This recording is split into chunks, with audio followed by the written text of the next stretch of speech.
نحمده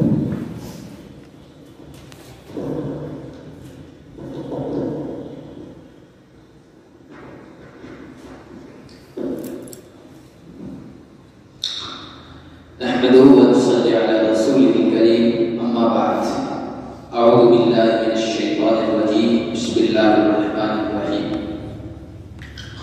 وعلم آدم الأسماء كلها ثم عرضهم على الملائكة وقال تعالى الرحمن علم القرآن خلق الإنسان علمه البيان. عزیز طلباء، آپ کے ہفتہ واری پروگرام جو کہ زبان و بیان کی مشق کے لیے ہوتا ہے، اس میں آپ میں سے چند طلباء کی تقریریں آپ کے اساتذہ نے سنی اور آپ کے ساتھیوں نے سنی. یہ جو پروگرام ہوتے ہیں مدارس میں، ان کا مقصد آپ کے اندر جو خفتہ صلاحیتیں ہیں، جو پوشیدہ جوہر ہیں، جو خوبیاں ہیں، چاہے وہ بیان اور تقریر کے اعتبار سے ہو یا ترنم، اللہ تعالیٰ نے آپ کو عطا فرمایا ہے، ترنم سے نوازا ہے، تو حمد، مناجات، نعت یا اس کی دوسری کوئی شکل ہو گنگنانے کی، تو اس صلاحیت کو بیدار کرنا اور اس کو نکھارنا. زبان و بیان کی صلاحیت ایسی ہے جو انبیاء کو دی گئی، اور انبیاء کو اس لیے دی گئی کہ ان کا کام اللہ کا پیغام اللہ کی مخلوق تک پہنچانا تھا. اللہ نے جو علم انہیں عطا فرمایا تھا، اس علم کی ترسیل، اس علم کو آگے فارورڈ کرنا، آگے تک پہنچانا، یہ ان کا فریضہ تھا، ان کی ذمہ داری تھی. اس کے لیے زبان کی صلاحیت کا، فصاحت و بلاغت کا ہونا ضروری تھا. علم ایک طاقت ہے، علم ایک قوت ہے، اور علم ایک خوبی وہ آپ کے پاس ہے، لیکن آگے پہنچانے کی خوبی آپ کے اندر نہیں ہے.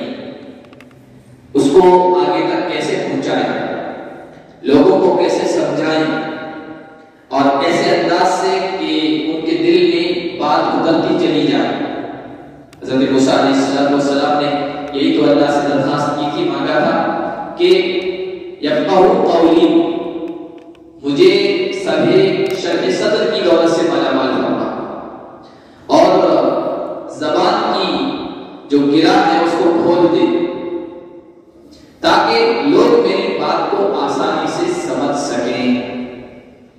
آپ کے اندر علم کی صلاحیت ہے، لیکن آپ کے پاس زبان نہیں، بولنے کا ملکہ نہیں، بات کرنے کی خوبی نہیں، اور تقریر کرنے سے آپ کو بلاتے ہیں، تو آپ ایک کامیاب عالم نہیں ہو سکتے.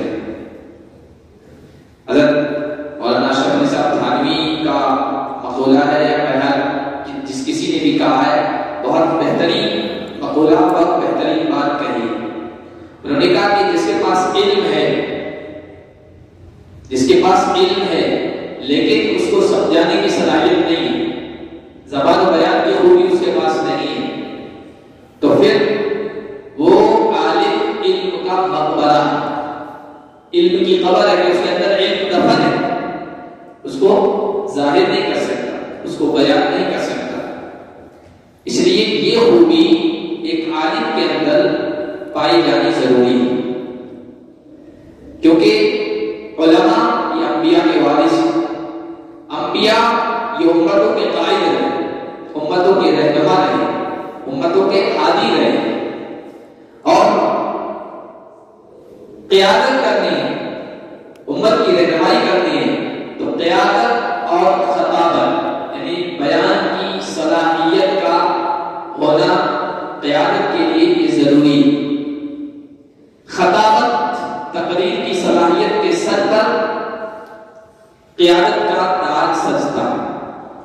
جو اچھا بولنے والا ہے، جو اچھا وقتا ہے، اپنی بات کو اچھے انداز سے بیان کر سکتا ہے، لوگ اس کو قائد بناتے، رہنما بناتے.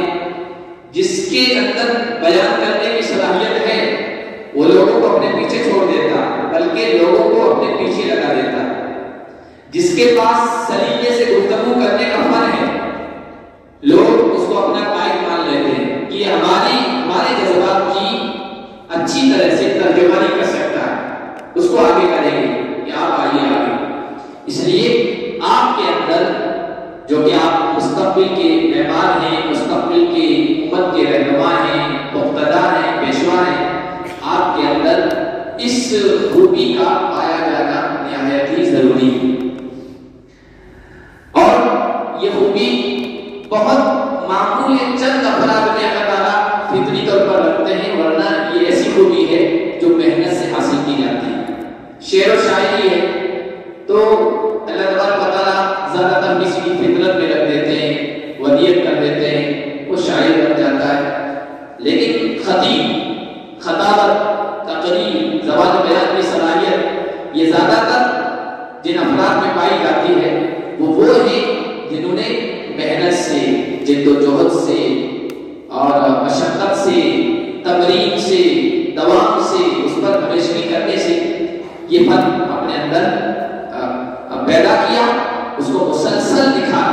کوئی بھی فن ہے، چاہے تقریر کا ہو، چاہے تحریر کا ہو، چاہے ترنم کا، نعت وغیرہ پڑھنے کا ہو، ہر فن محنت چاہتا ہے، ہر فن وقت کا گزرانا مانگتا ہے، ہر فن یہ محنت طلب ہے. کوئی فن بغیر مسلسل جد و جہد کے نہیں حاصل ہوتا ہے. مسلسل محنت کی جاتی ہے تب کوئی چیز نکل کے سامنے آتی ہے. جہد مسلسل سے آپ کے اندر یہ خوبی آئے گی. تو یہ خوبی آپ اپنے اندر پیدا کر سکتے ہیں ان پروگراموں میں حصہ لے کر. دیکھیے یہاں آنا، اسٹیج پہ کھڑا ہونا اور مائک لگا کر بات کرنا یہ کوئی آسان کام نہیں ہے. بڑے سے بڑا بہادر جو کشتی کے میدان میں دوسروں کو پہچان دیتا ہے، اس کو جب مائک پہ بلایا جاتا ہے نا وہ پسینہ پسینہ ہو جاتا ہے، اس کے ہاتھ پاؤں لرزنے لگتے ہیں. وہ بہادر ہوگا کشتی کے میدان کا، لیکن بات کرنے کے میدان کا وہ ماہر نہیں. آپ میں سے بہت سارے حضرات آتے ہوں گے یہاں تو آتے ہی گھبرا جاتے ہیں. بولنا کچھ ہوتا ہے، بولتے کچھ ہے. کبھی یہ پکڑتے ہیں، کبھی ادھر پکڑتے ہیں، کبھی نیچے پکڑتے ہیں. یہ اس بات کی علامت ہوتی ہے کہ ڈر ہے، ابھی اعتماد اندر نہیں آیا. اور یہ اعتماد پیدا ہوگا آپ کو مسلسل یہاں آ کر. آپ آتے رہیں گے، بولتے رہیں گے، مشق کرتے رہیں گے تو انشاءاللہ ایک اسٹیج، ایک ایسا موقع آئے گا کہ پھر آپ کا ڈر اور خوف ختم ہو جائے گا. اسٹیج کا خوف کوئی خطیب ایسا نہیں ہے جس کو نہ ہوتا. ابتدا میں شروع میں سب کو اسٹیج کا خوف رہتا ہے، اسٹیج فیئر، اسٹیج کا خوف.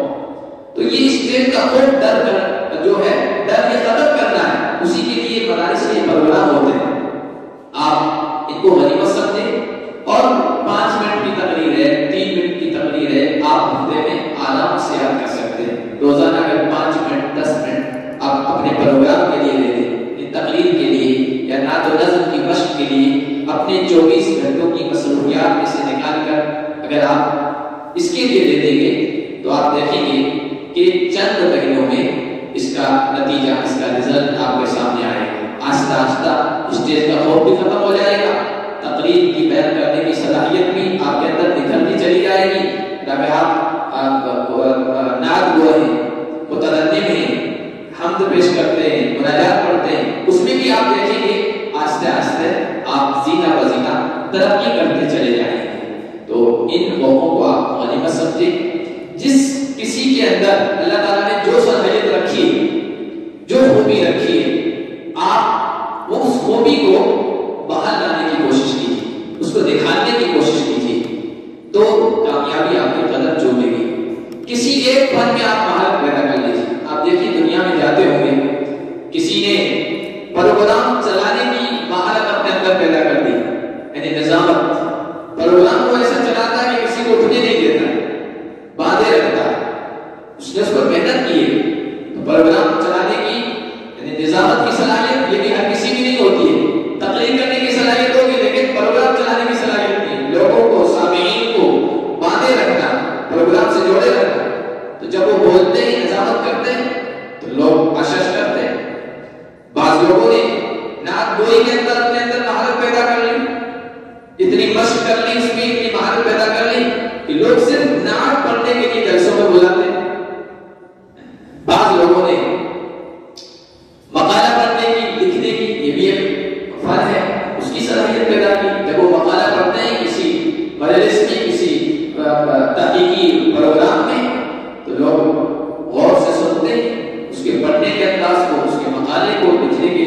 رسول کی نگارش پر سرچ کرتے ہیں. تو یہ سب خوبیاں ہیں. تو مدارس کے اندر پروگراموں کے ذریعے سے سب خوبیاں طلباء کے اندر آپ کے اندر پیدا کرنے کی کوشش کی جاتی ہے. آپ ذرا سا اپنے فن میں مہارت پیدا کریں. اور مولانا صاحب استاد بھی کہا کرتے تھے ابھی ہیں اللہ تعالیٰ کو طویل زندگی عطا کرے کہ اگر طالب علم صرف اذان کہنے کی بہترین اذان کہنے کی صلاحیت پیدا کر لے دنیا میں کہیں بھی جائے گا بھوکا نہیں مرے گا. اذان کہتے ہیں وہ کسی بھی مسجد میں جائے مؤذن صاحب سے امام صاحب سے اجازت طلب کر لے کہ اذان دینا چاہتا ہوں. وہ اذان دے گا. مسجد میں آنے والا ہر مصلی پوچھے گا آج اذان کس نے دی پسند آئے گی تو وہ دنیا میں کہیں بھوکا نہیں مرے گا. اذان کہنا کوئی اتنی بڑی چیز تو نہیں لیکن اس میں بھی آپ اچھے انداز سے اذان کہنے کی مہارت پیدا کر لیں. اسی طرح نعت کی, اسی طرح تقریر کی, بیان و صلاحیت کی تو انشاءاللہ قوم آپ کو قائد بنانے گی. وہ بھی آپ اپنے اندر پیدا کریں. ہم اپنے اندر خوبیاں پیدا نہیں کرتے اور پھر شکوا کرتے رہتے ہیں کہ علماء کی اہمیت نہیں ہے, اماموں کو کوئی وزن نہیں دیتا. نہیں, ایسی بات نہیں ہے. جن کے اندر خوبیاں ہیں اور خوبیاں ایسی کہ امتیازی شان کی, انفرادی, بالکل الگ انداز سے سب کے برابر نہ ہو, بالکل امتیازی شان رکھتے ہو اس خوبی کی تو لوگ قدر کرتے ہیں. تو کہا کسی نے کہ ہجوم بلبل ہوا چمن میں کیا جو گل نے جمال پیدا. اکبر آبادی کا شعر ہے.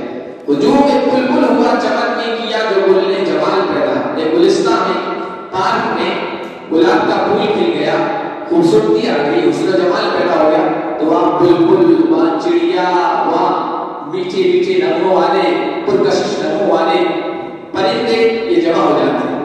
آواز آتی ہے, سریلی آواز. ہجوم بلبل ہوا چمن میں کیا جو گل نے جمال پیدا. قدردانوں کی کمی نہیں, اکبر کرے تو کوئی کمال پیدا. کمال پیدا کیجیے, قدردانوں کی کوئی کمی نہیں ہے.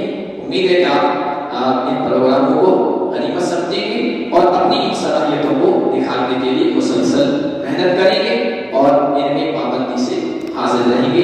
اللہ پاک ہم سب کو علم کی دولت سے مال فرمائے اور اس علم کی دولت کو دکھانے کے لیے اور اس کو آگے بیان کرنے کے لیے جن جن صلاحیتوں کی ضرورت ہے ان پر محنت کرنے کی توفیق عطا فرمائے.